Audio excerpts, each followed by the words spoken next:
Good day. So today we're going to use MainView SRM to define applications or accounts.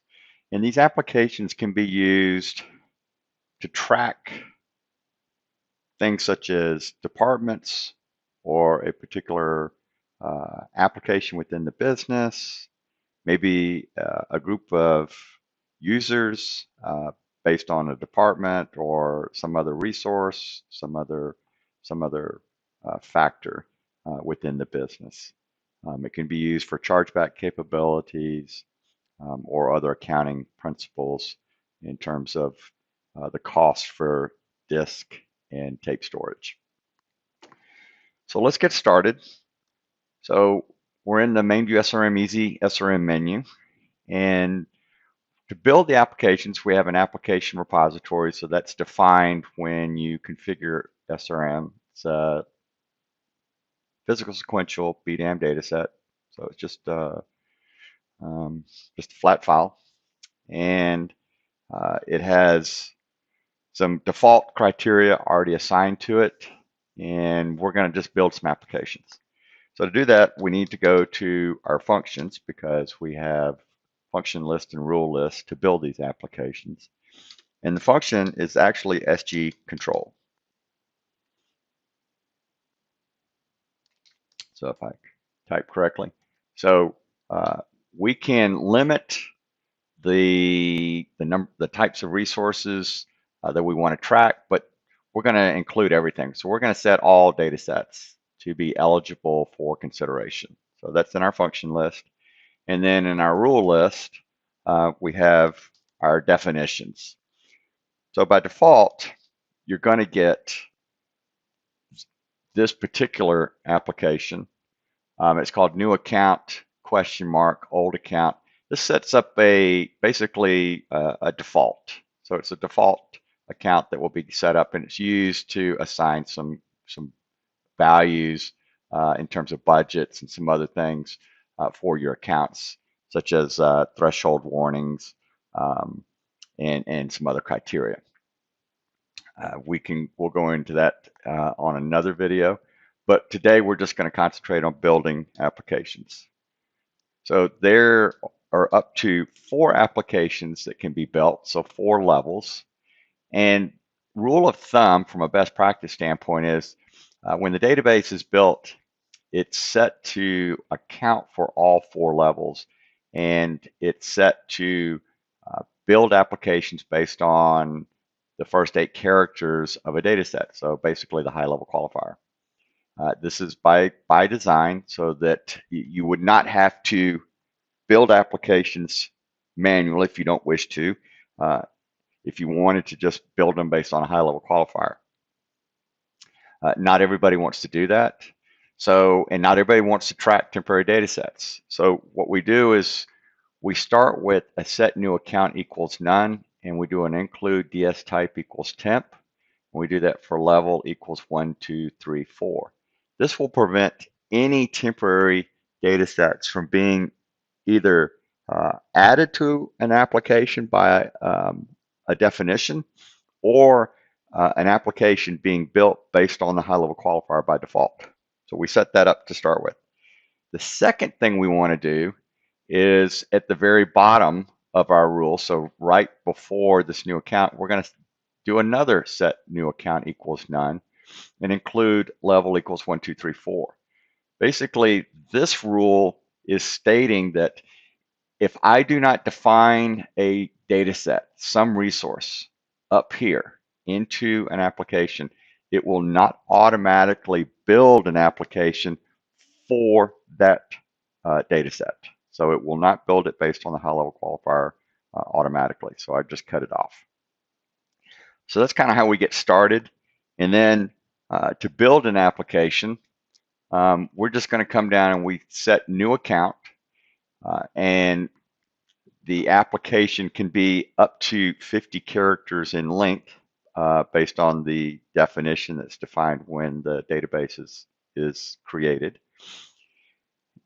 And since we have levels, we're going to put in what data set. So we can put in A high-level qualifier, so this would be anything. So this new account is RDG MIS. That would be the name of the application.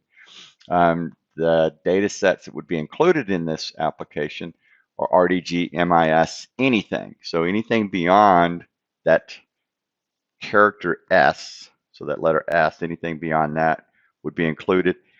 And that application is going to be at level 3. So consider levels to be level 1 being the highest, so maybe the most generic. So when we think about applications, level 1 could be all your production data, all your test data, all of your operating system data. So 3 different applications divided that way. That's very generic. Then level 2 would be taking the production data set levels and being a little bit more specific in terms of the application names. So maybe from production, we want our production DB2, we want our production general ledger, our production uh, uh, accounts payable, our production savings, our production um, life insurance, whatever it may be. Maybe it's this is level 2 and it's production for the application development group A. So we can make it anything we want. And then so on down through the levels. You can build applications. Uh, they're very flexible. So what we're doing here is we actually have an application built that's going to be it's called Mike's underscore APP, and we're going to actually do a substitution. So where we see this colon and a question mark, the question mark is going to be substituted with the high level qualifier. So we're going to have an app question mark RDGMIS, and all the data sets in there would be RDGMIS, anything at level 2. So level 2 and level 3 would, in theory, contain the same data sets. This is just an example. This is not generally how you would want to do it.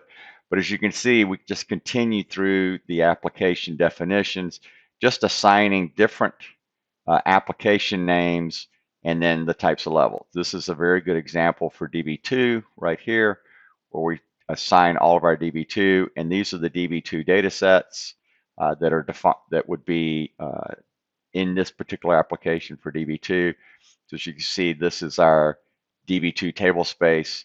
It's an asterisk dot DSN DB anything. So that accounts for the cluster and the data component of a table space.